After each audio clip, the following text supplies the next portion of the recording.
Nous sommes à un moment charnière de l'agriculture française. Il est maintenant en notre pouvoir, à nous, citoyens, de la faire avancer dans la bonne direction. Bonjour, je suis Jean-Denis Lotz, je suis maraîcher au Pile dans le sud de la Drôme. Et ça fait maintenant plus de 2 ans que je me bats pour le droit de vivre sur mes terres. Vivre sur mes terres parce que j'en ai besoin pour faire mon travail. Vivre sur mes terres parce que je n'ai pas les moyens aujourd'hui de vivre ailleurs. Avec plus de 9 tonnes de légumes diversifiés produits en agroécologie et vendus dans un rayon de moins de 15 km, je n'arrive pourtant pas à tirer un revenu supérieur à 500 € par mois. Comment, avec un tel revenu, suis-je censé payer un loyer, tout en garantissant des prix dignes à mes clients? Comme beaucoup, pour répondre à ces problématiques, j'ai fait le choix de l'habitat léger, éco-construit et respectueux de l'environnement. Et c'est ce qu'on me reproche aujourd'hui. Des propositions d'amendement visant à introduire directement dans la loi le droit à l'habitat léger pour les agriculteurs ont été soumises à nos députés. Et c'est là que vous pouvez intervenir. Mobilisez-vous, interpellez vos députés sur les réseaux sociaux. Une action a été lancée sur la plateforme Rise4, qui vous permettra de les contacter directement par mail ou par Twitter. C'est le moment, maintenant, d'aller plus loin qu'un simple clic. N'hésitez pas à les appeler, n'hésitez pas à leur parler dès que vous le pouvez, à les rencontrer à leur permanence. Dites-leur à quel point il est important aujourd'hui, pour vous, de conserver vos agriculteurs de proximité et de permettre à de nouveaux agriculteurs de s'implanter et de répondre aux problématiques de la France d'aujourd'hui. Je vous invite à vous rendre sur le lien en description et à suivre les démarches pour interpeller vos députés. Et n'hésitez pas à vous rendre à leur permanence pour les rencontrer.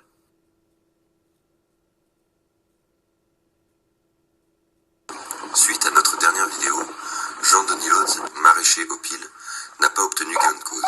Il est toujours menacé d'expulsion. Bonjour. Je souhaiterais par cette vidéo remercier toutes les personnes qui se sont mobilisées pour soutenir les amendements visant à introduire le droit à l'habitat léger dans la nouvelle PLOA. Malheureusement, ce combat n'a pas réussi. En effet, l'administration de l'Assemblée n'a pas vu le lien entre l'habitat agricole et l'implantation de nouveaux agriculteurs et la pérennisation de l'activité agricole. De mon côté, le jugement a été repoussé suite au refus de mon permis de construire et au recours que j'y ai fait. Ainsi, ma situation ne change pas et je continue le combat pour le droit à vivre sur ma terre et la possibilité de maintenir mon activité et de faire mon travail dignement. Vous pouvez, comme la dernière fois, vous mobiliser sur Rise4. C'est l'ensemble de l'avenir de l'agriculture française qui repose sur le fait d'apporter de vraies solutions à nos problématiques. Et non de la poudre aux yeux, non des solutions qui coûteraient des milliards à la France. Une solution comme celle que nous proposons, c'est-à-dire gratuite, rapidement mettable en place et voulue par ses acteurs. Il est vraiment temps de faire quelque chose. Alors s'il vous plaît, mobilisez-vous.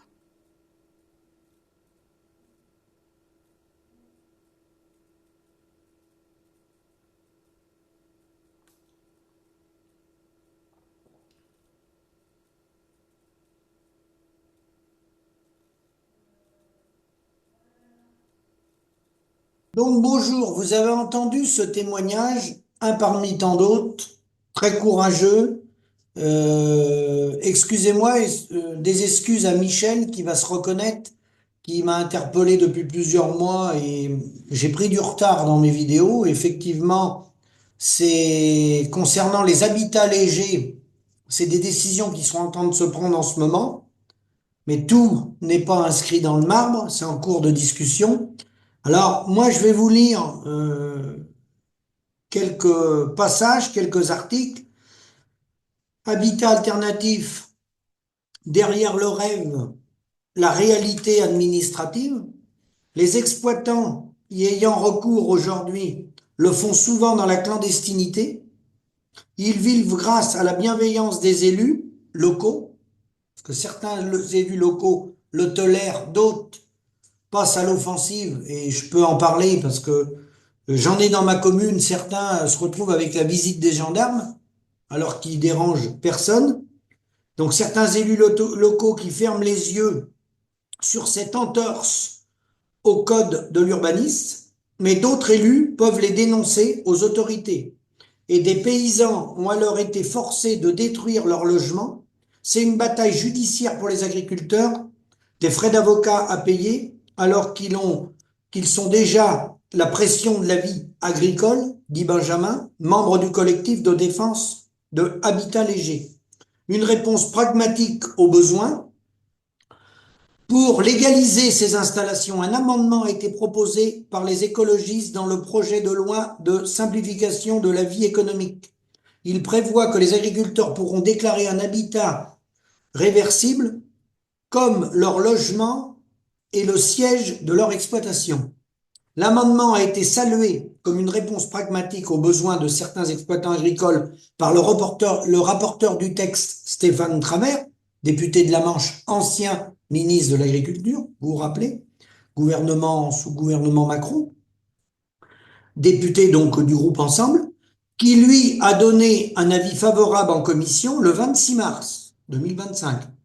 Lui-même ministre de l'Agriculture, voilà, de 2017 à 2018, il a vu une simplification utile du droit de l'urbanisme en milieu rural, qui ne remet pas en cause les équilibres fonciers, pas du tout, ni les impératifs de préservation paysagère. Alors, je fais tout de suite une pause là-dessus. Ça n'a rien à voir avec l'emprise agricole. Ça ne représente rien du tout.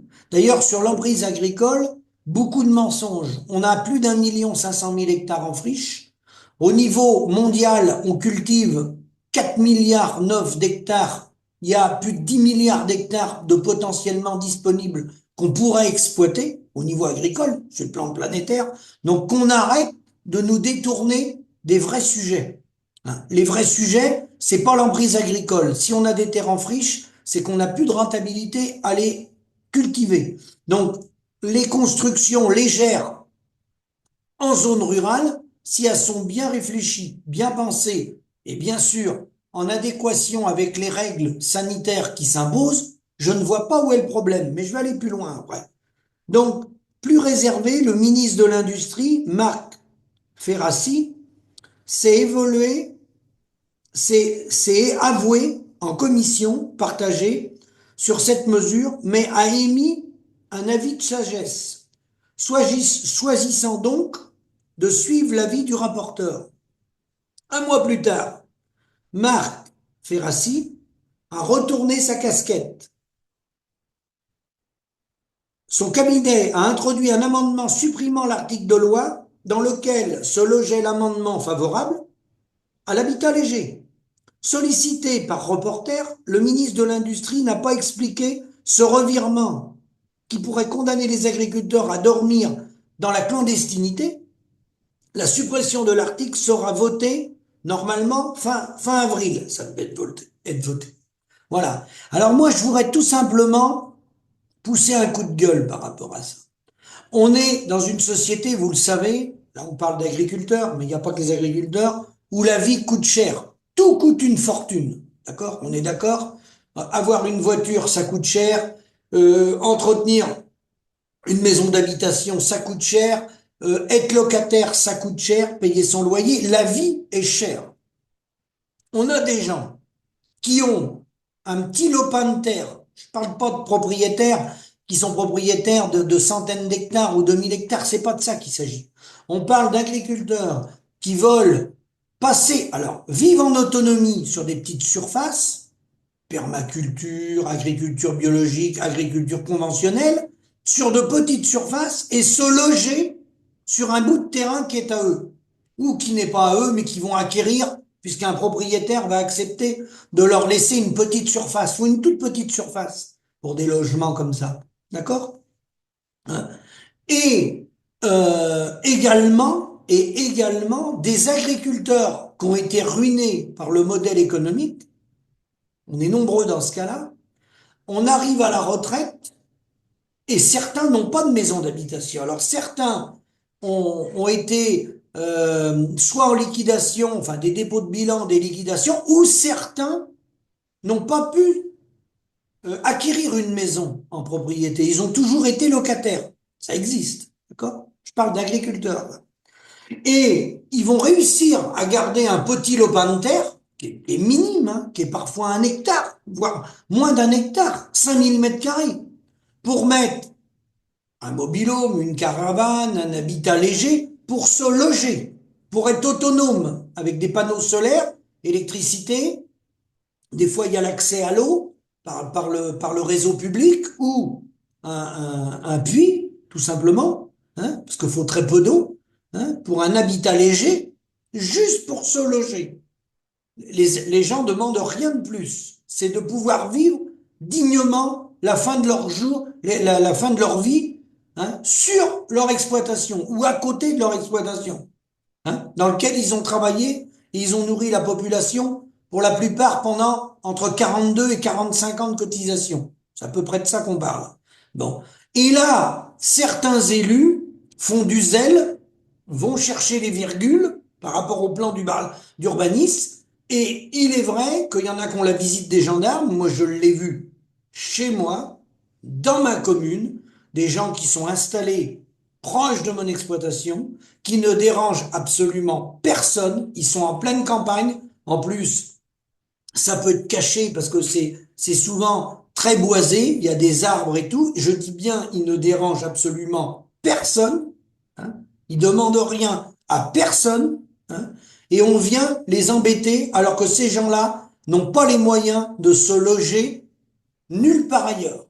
Alors, quel est ce pays qui crache comme ça sur une partie de la population, hein, qui est touchée de plein fouet par cette mondialisation, qui fait que les gens pauvres sont de plus en plus pauvres et une partie des classes moyennes descendent dans la classe des pauvres, à tel point que toute une partie d'entre nous, c'est bien clair, vous le savez, les agriculteurs en font partie, dans les villes, j'en parle pas, c'est encore un autre débat, bien plus important. Les gens n'ont plus les moyens de se loger, d'avoir un toit.